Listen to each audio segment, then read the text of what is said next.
Hello दोस्तों, मैं उज्जवल कुमार आपका स्वागत करता हूं आपके अपने चैनल चैंपियन स्क्वाड पे। तो जैसा कि हम लोग स्टार्ट किए थे क्लास 7 का हिंदी बुक, जिसका चैप्टर 9 तक पूरा कंप्लीट हो चुका है। आज हम लोग चैप्टर 10 देखेंगे, ठीक है, जिसका नाम है कुंभा की आत्म बलिदान। ठीक है, कुंभा का आत्म बलिदान, माफ कीजिएगा। चलिए, तो आज हम लोग स्टार्ट करेंगे ये चैप्टर। ठीक है, तो जैसा कि आपको आपके स्क्रीन पर दिख रहा है, पाठ से प्रश्न 1 है, दिए गए शब्द को उपयुक्त स्थान शब्दों का उपयुक्त स्थान बढ़िए। जैसे क में दिया हुआ है, राणा डैश का रहने वाला था। ख में बूंदी का डैश किला बनाया जाने लगा। ग में कुछ हारा राजपूत राणा की सेना में डैश थे। डैश ने सुझाव दिए कि बूंदी का एक नकली किला बनाया जाए। ठीक है, और अंग में वीर कुंभा डैश का सपूत था। ठीक है, चलिए इसको कंप्लीट करने से पहले आप लोग अगर पिछला वीडियो नहीं देखे हैं तो डिस्क्रिप्शन में लिंक मिल जाएगा, आप वहां से जाकर देख सकते हो, और साथ के साथ चैनल के प्लेलिस्ट से भी जाकर के आप लोग देख सकते हो। चलो इसको हम लोग कंप्लीट करते हैं। ठीक है, चलिए, तो जैसा कि हम लोग देख रहे हैं, राणा चित्तौड़ का रहने वाला था। फिर इसी प्रकार से बूंदी का नकली किला बनाया जाने लगा। फिर कुछ हाड़ा राजपूत राणा की सेना में सैनिक थे। ठीक है, फिर इसी प्रकार से मंत्री ने सुझाव दिया कि बूंदी का एक नकली किला बनाया जाए। फिर आगे है, वीर कुंभा बूंदी का शपूत था। ठीक है, चलिए अब हम लोग प्रश्न 2 देख लेते हैं क्या कह रहा है। प्रश्न 2 में कह रहा है, हारा राजपूतों की राणा से नाराजगी का क्या कारण था। ठीक है, इसका उत्तर लिखेंगे हम लोग। इसका उत्तर होगा, हारा राजपूतों की राणा से नाराजगी का मुख्य कारण था कि राजा अपनी प्रचंड सैन्य के बल पर बूंदी को अपने अधीन करना चाहते थे। हारा राजपूतों के लिए यह असहिष्णु था। ठीक है, मतलब असहिष्णुशील था। ठीक, अब देखते हैं प्रश्न 3। अपनी हार से क्रोधित हुए राणा ने अचानक क्या प्रतिज्ञा कर डाली। चलिए इसका उत्तर देख लेते हैं हम लोग। अपनी हार से तिलमिलाए राणा ने यह प्रतिज्ञा कर डाली कि जब तक बूंदी पर अपना झंडा नहीं फहरा दूंगा तब तक एक बूंद पानी भी नहीं पीऊंगा। ठीक है, चलिए प्रश्न 4 देख लेते हैं हम लोग। प्रश्न 4 में क्या करा है, राणा की प्रतिज्ञा तुरंत पूरी किए जाने में क्या कठिनाई थी। ठीक है, तो इसका उत्तर हम लोग लिखेंगे, राणा की प्रतिज्ञा पूरी करने में यह कठिनाई थी कि बूंदी छोटा सा राज्य अवश्य था, लेकिन आसानी से उसे जीता नहीं जा सकता था, क्योंकि हारा राजपूत बड़े वीर थे। बिना पूरी तैयारी किए उस पर चढ़ाई करने पर पराजय का मुंह देखना पड़ता। पूरी तैयारी और युद्ध में काफी समय लगने की भी संभावना थी। ठीक है, प्रश्न 5 अब हम लोग देख लेते हैं। प्रश्न 5 में क्या कह रहा है, बूंदी का नकली किला क्यों बनाया गया। चलिए, तो इसका हम लोग उत्तर भी देख ले रहे हैं। बूंदी का नकली किला इसलिए बनाया गया कि राणा उसे जीतकर अपनी प्रतिज्ञा पूरी कर सके, अन्न जल ग्रहण कर सके। ठीक है, चलिए प्रश्न 6 हम लोग देख लेते हैं। प्रश्न 6 में क्या कह रहा है, प्रस्तुत पाठ से हारा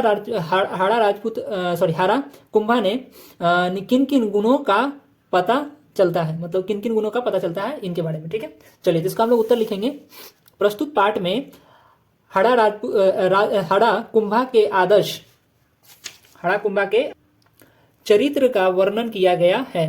कुंभा स्वाभिमानी, वीर, मातृभूमि प्रेमी, पर स्वामी भक्त, त्यागी, निर्विक्र, कर्मनिष्ठ था। इन्हीं गुणों के कारण उसने कहा, सेनापति जी पीछे हटिए, हमारे जीते जी आप बूंदी के किले में पैर नहीं रख पाएंगे। अंदर आने के लिए आपको बूंदी के वीरों की लाश पर से गुजरना होगा, एवं मेरे मरने के बाद ही आप इस किले में प्रवेश कर पाएंगे। ठीक है, तो इस प्रकार से हमारा यह 6 तक रहा।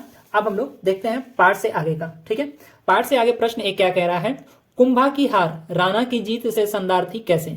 चलिए, तो इसका हम लोग उत्तर लिखते हैं, किस प्रकार से कुंभा की हार जो है राणा की जीत से संदार्थी। ठीक है, चलिए इसका उत्तर लिखेंगे, हारा कुंभा की हार राणा की जीत से इसलिए संदार्थी क्योंकि इसे कुंभा के आत्म बलिदान से यह सिद्ध होता है कि स्वाभिमानी किसी तैयारी अथवा संख्या पर ध्यान नहीं देते, अर्थात जो सच्चे देश प्रेमी होते हैं वह अपनी मातृभूमि की आन बान के लिए अपना सर्वस्व अर्पित कर देते हैं। राणा को नकली किला जीतकर प्रतिज्ञा पूरी करना ठीक नहीं था।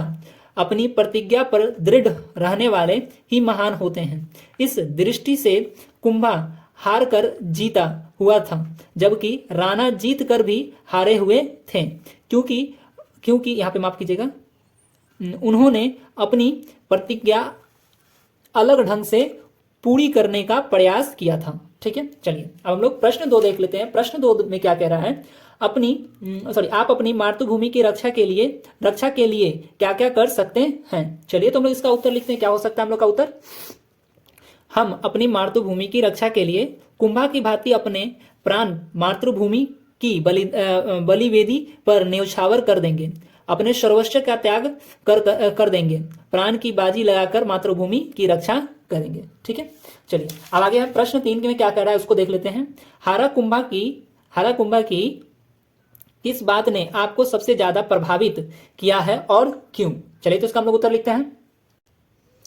इसका उत्तर लिखेंगे, हारा कुंभा की उस बात ने हमें अधिक प्रभावित किया है कि सेनापति जी, मातृभूमि तो मातृभूमि होती है, वीर अपने प्राण देकर भी उसकी रक्षा करते हैं। मातृभूमि का अपमान वही सहन करता है जिसमें स्वाभिमान नहीं होता। स्वाभिमानी हर कीमत पर अपने वचन और एवं वतन की रक्षा करते हैं, जबकि जैसा कि कुंभा ने किया। ठीक है, चलिए आगे लिखते हैं हम लोग। तो प्रश्न 4 में हम लोग देखते हैं, आप अगर आपकी जमीन पर कोई बलपूर्वक एवं छल पूर्वक कब्जा करना चाहे तो इस समस्या का समाधान आप कैसे करेंगे। चलिए तो इसका हम लोग उत्तर लिखते हैं। इसमें लिखेंगे हम लोग, अगर हमारी जमीन पर कोई बलपूर्वक एवं छल पूर्वक कब्जा करना चाहेगा तो इस समस्या का समाधान हम शक्ति, सामर्थ्य, यहाँ पे सामर्थ्य लिखा हुआ, सौ आकर सा म आधा थ य पेर मर्थ, सामर्थ्य एवं कानून के माध्यम से करने का प्रयास करेंगे। ठीक है, क र एकार रे ऊपर अनुस्वार ग एकार गे करेंगे, अपनी शक्ति उसमें लगा देंगे, मरते दम तक उसका प्रतिकार करेंगे। ठीक है, चलिए अब हम लोग देखते हैं व्याकरण को। इसका व्याकरण क्या है, जैसा कि प्रश्न 1 में क्या कर रहा है, पाठ से प्रयुक्त जातिवाचक एवं व्यक्तिवाचक संज्ञाओं को छाट कर लिखिए। ठीक है, मतलब हम जो ये किताब पढ़े हैं, ये वाला जो चैप्टर पढ़े हैं, इस चैप्टर में हम लोग को ढूंढना है जातिवाचक शब्द और व्यक्तिवाचक शब्द को। ठीक है, चलिए हम लोग ढूंढते हैं। चलिए तो जातिवाचक में हो जाएगा मातृभूमि, रियासत, राजपूत, किला, मैदान, देशभक्त, और व्यक्तिवाचक में हो जाएगा बूंदी, चित्तौर, महाराणा, कुंभा। ठीक है, अगर आपको ये जातिवाचक, व्यक्तिवाचक, समूहवाचक, दरवाचक, भाववाचक इन सब के बारे में नहीं पता है तो आप कमेंट करके बताइए, आपको उसके रिलेटेड हम वीडियो बनाएंगे। ठीक है, मतलब आप ग्रामर लिखिए नीचे में, हम उसके रिलेटेड आपको वीडियो बनाना स्टार्ट कर देंगे। ठीक है, चलिए हम लोग प्रश्न 2 देख लेते हैं। प्रश्न 2 में क्या कर रहा है, निम्नलिखित मुहावरों का अर्थ स्पष्ट करते हुए वाक्य में प्रयोग कीजिए। चलिए, जैसे कि लिखा हुआ है, धूल चाटना, आग बबूला होना, आंखें लाल होना, लाशों पर से गुजरना और मुंह की खाना। ठीक है, तो इसका हम लोग लिखते हैं एक के बाद एक। जैसा कि आप देखें, धूल चाटना मतलब हरा देना, भारत ने पाकिस्तान की सेना को धूल चटा दिया। ठीक है, फिर आगे है आग बबूला होना मतलब क्रोधित होना। उसके बाद में है घर में आग बबूला होने का अर्थ होता है क्रोधित होना। घर में शोरगुल करते बच्चे को देखकर पिता आग बबूला हो गए। ठीक है, अगला देख लेते हैं, आंखें लाल होना, इसका अर्थ होता है, इसका भी अर्थ होता है क्रोधित होना। पुत्र की करतूत देखकर पिता की आंखें लाल हो गई। ठीक है, चलिए अब इसके आगे हम लोग देख लेते हैं। तो इसके आगे है लाशों पर से गुजरना मतलब मरते दम तक विरोध करना। इसका हो जाएगा, मेरी लाशों पर से गुजर कर आगे जाना होगा तुम्हें। ठीक है, चलिए अगला है मुंह की खाना मतलब पराजित होना। 1965 के युद्ध में पाकिस्तान को मुंह की खानी पड़ी। ठीक है, तो वीडियो हमारा यहाँ तक अब अभी आज तक ये कंप्लीट हो गया। इसके आगे हम लोग चैप्टर 11 अगले, तो आज हम लोग का यहीं तक वीडियो रहेगा। अब इसके आगे जो चैप्टर 11 है वो हम लोग अगले वीडियो में देखेंगे। ठीक है, आपको वीडियो अच्छा लगा तो लाइक कीजिए, कमेंट कीजिए, अपने दोस्तों के साथ शेयर भी कीजिए और साथ के साथ सब्सक्राइब कर लीजिए, जिससे आने वाले समय में आपको वीडियो रेगुलरली अपडेटेड मिल सके। ठीक है, तब तक के लिए आपसे विदा लेता हूं और आपका बहुत बहुत धन्यवाद वीडियो देखने के लिए। चलिए बाय।